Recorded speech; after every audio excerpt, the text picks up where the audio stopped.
Mr. President, ladies and gentlemen,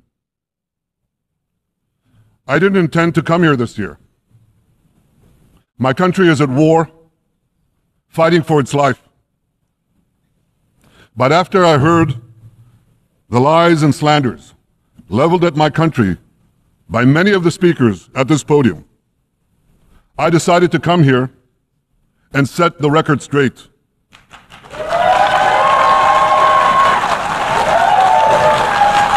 I decided to come here to speak for my people, to speak for my country, to speak for the truth. And here's the truth. Israel seeks peace. Israel yearns for peace.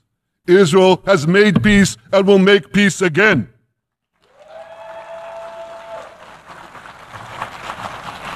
Yet we face savage enemies who seek our annihilation, and we must defend ourselves against these savage murderers. Our enemies seek not only to destroy us, they seek to destroy our common civilization and return all of us to a dark age of tyranny and terror. When I spoke here last year, I said we faced the same timeless choice that Moses put before the people of Israel thousands of years ago. As we were about to enter the Promised Land, Moses told us that our actions will determine whether we bequeath to future generations a blessing or a curse. And that is the choice we face today. The curse of Iran's unremitting aggression, or the blessing of a historic reconciliation between Arab and Jew. In the days that followed that speech, the blessing I spoke of came into sharper focus. A normalization deal between Saudi Arabia and Israel seemed closer than ever. But then came the curse of October 7th. Thousands of Iranian-backed Hamas terrorists from Gaza burst into Israel in pickup trucks, on motorcycles, and they committed unimaginable atrocities. They savagely murdered 1,200 people. They raped and mutilated women. They beheaded men. They burned babies alive. They burnt entire families alive, babies, children, parents, grandparents, in scenes reminiscent of the Nazi Holocaust. Hamas kidnapped 251 people from dozens of different countries, dragging them into the dungeons of Gaza. Israel has brought home 154 of these hostages, including 117 who returned alive. I want to assure you, we will not rest until the remaining hostages are brought home too. And some of their family members are here with us today. I ask you to stand up.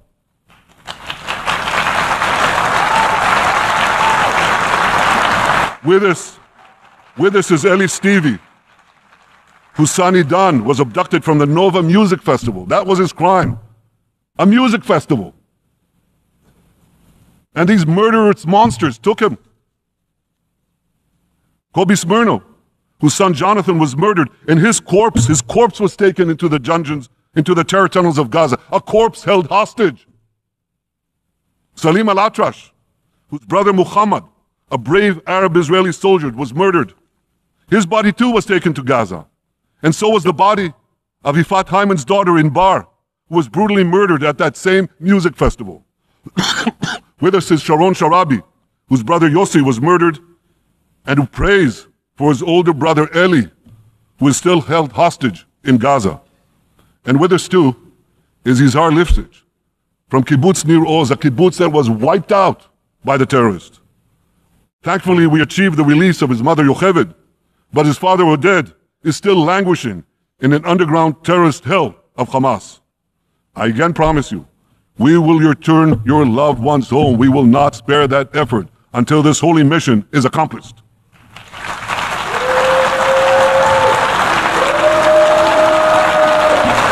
Ladies and gentlemen, the curse of October 7th began when Hamas invaded Israel from Gaza. But it didn't end there. Israel was soon forced to defend itself on 6 more war fronts organized by Iran. On October 8th, Hezbollah attacked us from Lebanon. Since then, they fired over 8,000 rockets at our towns and cities, at our civilians, at our children. 2 weeks later, the Iran-backed Houthis in Yemen launched drones and missiles at Israel, the first of 250 such attacks, including one yesterday aimed at Tel Aviv. Iran's Shiite militias in Syria and Iraq have targeted Israel dozens of times over the past year as well. Fueled by Iran, Palestinian terrorists in Judea and Samaria perpetrated scores of attacks there and throughout Israel. And last April, for the first time ever, Iran directly attacked Israel from its own territory, firing 300 drones, cruise missiles, and ballistic missiles at us. I have a message for the tyrants of Tehran. If you strike us, we will strike you. There is no place.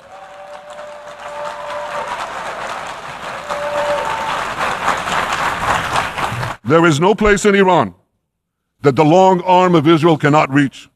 And that's true of the entire Middle East. Far from being lambs led to the slaughter, Israel's soldiers have fought back with incredible courage and with heroic sacrifice.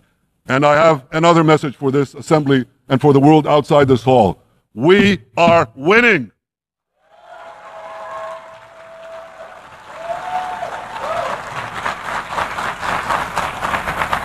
Ladies and gentlemen, as Israel defends itself against Iran in the seven-front war, the line separating the blessing and the curse could not be more clear. This is the map I presented here last year. It's a map of a blessing. It shows Israel and its Arab partners forming a land bridge connecting Asia and Europe between the Indian Ocean and the Mediterranean Sea. Across this bridge, we will lay rail lines, energy pipelines, fiber optic cables, and this will serve the betterment of 2 billion people. Now look at this second map. It's a map. Look at the second map. It's a map of a curse. It's a map of an arc of terror that Iran has created and imposed from the Indian Ocean to the Mediterranean. Iran's malignant arc has shut down international waterways. It cuts off trade. It destroys millions, destroys nations from within, and inflicts misery on millions. On the one hand, a bright blessing, a future of hope. On the other hand, a dark future of despair. And if you think this dark map is only a curse for Israel, if you think that, then you should think again. Because Iran's aggression, if it's not checked, will endanger every single country in the Middle East and many, many countries in the rest of the world. Because Iran seeks to impose its radicalism well beyond the Middle East. That's why it funds terror networks on 5 continents. That's why it builds ballistic missiles for nuclear warheads to threaten the entire world. For too long, the world has appeased Iran. It turns a blind eye to its internal repression. It turns a blind eye to its external aggression. Well, that appeasement must end. And that appeasement must end now.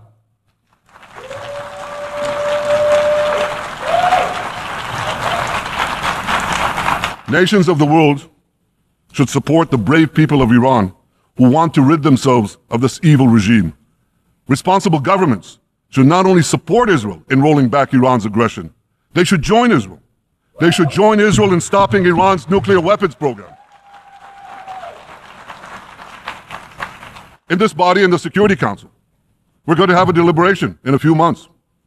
And I call on the Security Council to snap back UN Security Council sanctions against Iran, because we must all do everything in our power to ensure that Iran never gets nuclear weapons. For decades, I've been warning the world against Iran's nuclear program. Our actions delayed this program by perhaps a decade, but we haven't stopped it. We've delayed it, but we haven't stopped it. Iran now seeks to weaponize its nuclear program for the sake of the peace and security of all your countries. For the sake of the peace and security of the entire world, we must not let that happen. And I assure you, Israel will do everything in its power to make sure it doesn't happen. So, ladies and gentlemen, the question before us is simple. Which of these 2 maps that I showed you will shape our future? Will it be the blessings of peace and prosperity for Israel, our Arab partners, and the rest of the world? Or will it be the curse in which Iran and its proxies spread carnage and chaos everywhere? Israel has already made its choice. We've decided to advance the blessing. We're building a partnership for peace with our Arab neighbors while fighting the forces of terror that threaten that peace. For nearly a year, the brave men and women of the IDF have been systematically crushing Hamas's terror army that once ruled Gaza. On October 7th, the day of that invasion into Israel, that terror army numbered nearly 40,000 terrorists. It was armed with more than 15,000 rockets. It had 350 miles of terror tunnels, an underground network bigger than the New York subway system, which they used to wreak havoc above and below ground. A year later, the IDF has killed or captured more than half of these terrorists, destroyed over 90% of their rocket arsenal, and eliminated the key segments of their terror tunnel network. In major military operations, we destroyed nearly all of Hamas's terror battalions, 23 out of 24 battalions.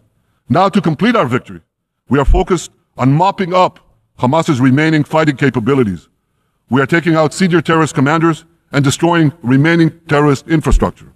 But all the while, and I'll say this one more time, we remain focused on our sacred mission, bringing our hostages home, and we will not stop until that mission is complete.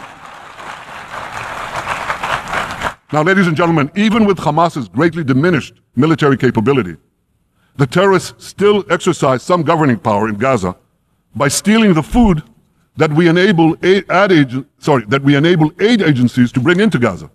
Hamas steals the food, and then they hike the prices. They feed their bellies, and then they fill their coffers with money that they extort from their own people.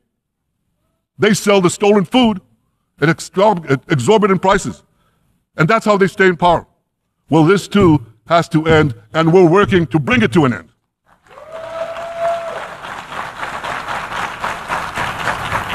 And the reason is simple. Because if Hamas stays in power, it will regroup, rearm, and attack Israel again and again and again, as it is vowed to do. So Hamas has got to go.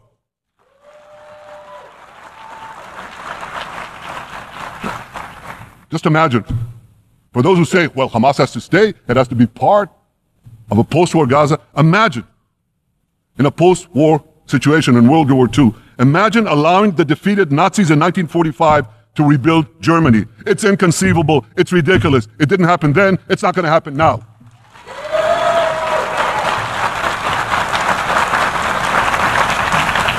This is why Israel will reject any rule for Hamas in a post-war Gaza. We don't seek to resettle Gaza. What we seek is a demilitarized and de-radicalized Gaza. Only then can we ensure that this round of fighting will be the last round of fighting. We are ready to work with regional and other partners to support a local civilian administration in Gaza committed to peaceful coexistence. As for the hostages, I have a message for the Hamas captors. Let them go. Let them go. All of them. Those alive today must be returned alive, and the remains of those whom you brutally killed must be returned to their families. Those families here with us today, and others in Israel, deserve to have a resting place for their loved ones, a place where they can grieve and remember them. This war, ladies and gentlemen, this war can come to an end now. All that has to happen is for Hamas to surrender, lay down its arms, and release all the hostages. But if they don't, we will fight until we achieve victory, total victory. There is no substitute for it. Israel must also defeat Hezbollah in Lebanon. Hezbollah is the quintessential terror organization in the world today. It has tentacles that span in all continents. It has murdered more Americans and more Frenchmen than any group except bin Laden. It's murdered the citizens of many countries represented in this room. And it has attacked Israel viciously over the last 20 years, in the last year, completely unprovoked. A day after Hamas massacre, on October 7th, Hezbollah began attacks against Israel, which forced more than 60,000 Israelis on our northern border to leave their homes, becoming refugees in their own land. Hezbollah turned vibrant towns in the north of Israel into ghost towns. So I want you to think about this in equivalent American terms. Just imagine if terrorists turned El Paso and San Diego into ghost towns. Then ask yourself, how long would the American government tolerate that? A day? A week? A month? I doubt they tolerate it even for a single day. Yet Israel has been tolerating this intolerable situation for nearly a year. Well, I've come here today to say, enough is enough.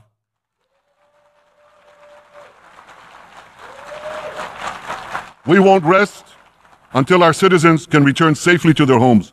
We will not accept a terror army perched on our northern border, able to perpetrate another October 7th style massacre. For 18 years, Hezbollah brazenly refused to implement UN Security Council Resolution 1701, which requires it to move its forces away from our borders. Instead, Hezbollah moved right up to our border. They secretly dug terror tunnels to infiltrate our communities and indiscriminately fired thousands of rockets into our towns and villages. They fire these rockets and missiles not from military sites, not from that. They do that too. But they fire those rockets and missiles after they place them in schools, in hospitals, in apartment buildings, and in the private homes of the citizens of Lebanon. They endanger their own people. They put a missile in every kitchen, a rocket in every garage. I said to the people of Lebanon this week, get out of the death trap that Hezbollah has put you in. Don't let Nasrallah drag Lebanon into the abyss. We're not at war with you. We're at war with Hezbollah, which has hijacked your country and threatens to destroy ours. As long as Hezbollah chooses the path of war, Israel has no choice, and Israel has every right to remove this threat and return our citizens to their homes safely. And that's exactly what we're doing.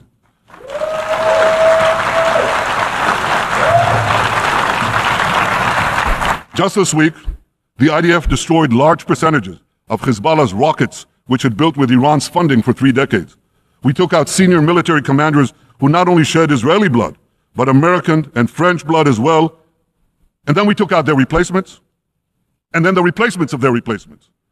And we'll continue degrading Hezbollah until all our objectives are met.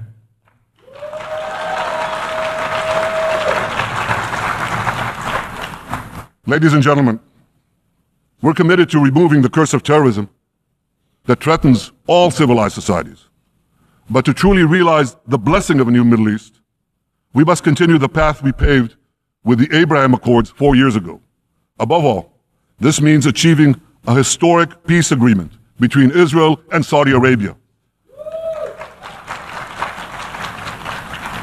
And having seen the blessings that we've already brought with the Abraham Accords, the millions of Israelis who've already flown back and forth across the Arabian Peninsula, over the skies of Saudi Arabia, to the Gulf countries, the trade, the tourism, the joint ventures, the peace.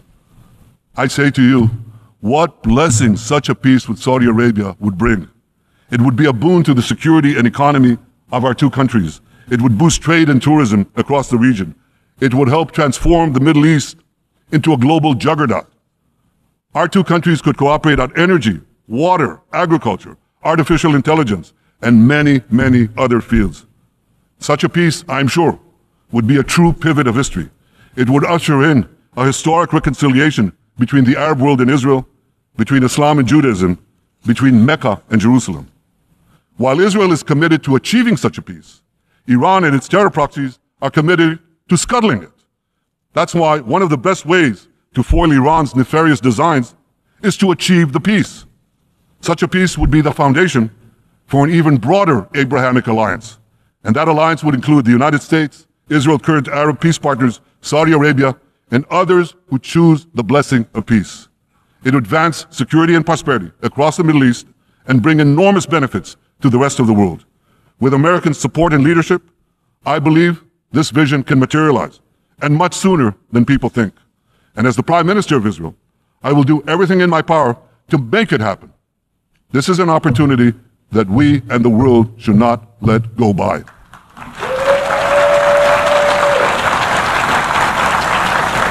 Ladies and gentlemen, Israel has made its choice. We seek to move forward to a bright age of prosperity and peace. Iran and its proxies have also made their choice. They want to move back to a dark age of terror and war. And now I have a question. And I pose that question to you. What choice will you make? Will your nation stand with Israel? Will you stand with democracy and peace? Or will you stand with Iran, a brutal dictatorship that subjugates its own people, exports terrorism across the globe? In this battle between good and evil, there must be no equivocation. When you stand with Israel, you stand for your own values and your own interests. Yes, we're defending ourselves, but we're also defending you against a common enemy that through violence and terror seeks to destroy our way of life. So there should be no confusion about this. But unfortunately, there is a lot of it in many countries and in this very hall, as I've just heard. Good is portrayed as evil and evil is portrayed as good. We see this moral confusion when Israel is falsely accused of genocide, when we defend ourselves against enemies who try to commit genocide against us. We see this too when Israel is absurdly accused by the ICC prosecutor of deliberately starving Palestinians in Gaza. What an absurdity. We helped bring in 700,000 tons of food into Gaza. That's more than 3,000 calories a day for every man, woman, and child in Gaza. We see this moral confusion when Israel is falsely accused of deliberately targeting civilians. We don't want to see a single person, a single innocent person die. That's always a tragedy. And that's why we do so much to minimize civilian casualties, even as our enemies use civilians as human shields. And no army has done what Israel is doing to minimize civilian casualties. We drop flyers, we send text messages, we make phone calls by the millions to ensure that Palestinian civilians get out of harm's way. We spare no effort in this noble pursuit. We see yet another profound moral confusion when self-described progressives march against the democracy of Israel. Don't they realize they support the Iranian-backed goons in Tehran and in Gaza? The goons who gun down protesters, murder women for not covering their hair, and hang gays in public squares, some progressives. According to the US Director of National Intelligence, Iran funds and fuels many of the protesters against Israel. Who knows, maybe some of the protesters, or even many of the protesters outside this building now. Ladies and gentlemen, King Solomon, who reigned in our eternal capital Jerusalem 3,000 years ago, proclaimed something that is familiar to all of you. He said, "There is nothing new under the sun." Well, in an age of space travel, quantum physics, and artificial intelligence, some would argue that's a debatable statement. But one thing is undeniable. There is definitely nothing new at the United Nations.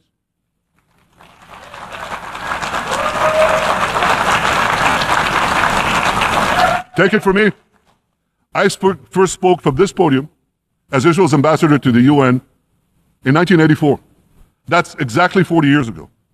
And in my maiden speech here, I think it's the same podium, by the way. In my maiden speech here, I spoke against a proposal to expel Israel from this body. 4 decades later, I find myself defending Israel against that same preposterous proposal. And who's leading the charge this time? Not Hamas, but Abbas, Palestinian Authority President Mahmoud Abbas. This is the man who claims he wants peace with Israel. Yet he still refuses to condemn the horrific massacre of October 7th. He's still paying hundreds of millions to terrorists who murder Israelis and Americans. It's called pay for slay. The more you murder, the more you get paid.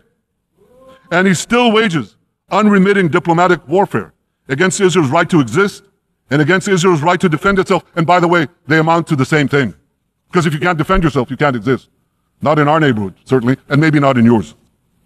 Standing in this podium 40 years ago, I told the sponsors of that outrageous resolution to expel Israel, "Gentlemen, check your fanaticism at the door." Today, I tell President Abbas and all of you who would shamefully support that resolution, check your fanaticism at the door. The singling out of the one and only Jewish state continues to be a moral stain on the United Nations. It has made this once respected institution contemptible in the eyes of decent people everywhere. But for the Palestinians, this UN house of darkness is home court.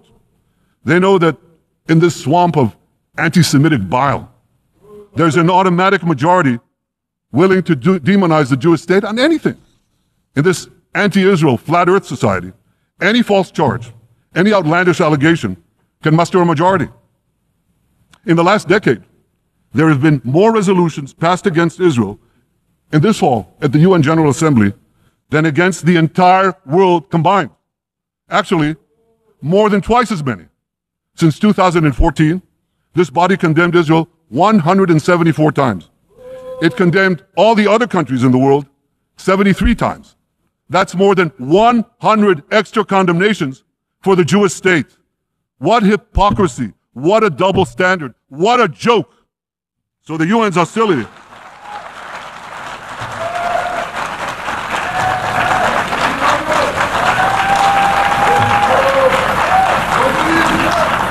So all the speeches you heard today, all the hostility directed at Israel this year, it's not about Gaza. It's about Israel. It's always been about Israel's very existence. And I say to you, until Israel, until the Jewish state is treated like other nations, until this anti-Semitic swamp is drained, the UN will be viewed by fair-minded people everywhere as nothing more than a contemptuous farce.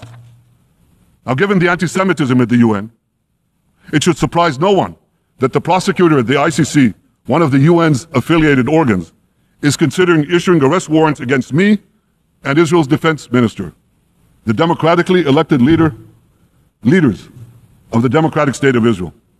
The ICC prosecutors rushed to judgment. His refusal to treat Israel with its independent courts, the way other democracies are treated, is hard to explain by anything other than pure anti-Semitism.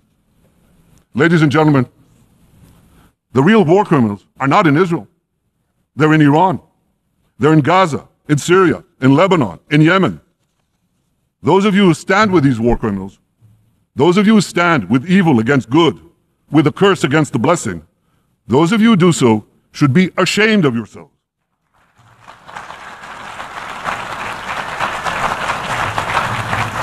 But I have a message for you. Israel will win this battle. We'll win this battle because we don't have a choice. After generations in which our people were slaughtered, remorselessly butchered, and no one raised a finger in our defense, we now have a state. We now have a brave army, an army of incomparable courage, and we are defending ourselves. As the book of Samuel says in the Bible, Netzach Yisrael lo yishaker. The eternity of Israel will not falter.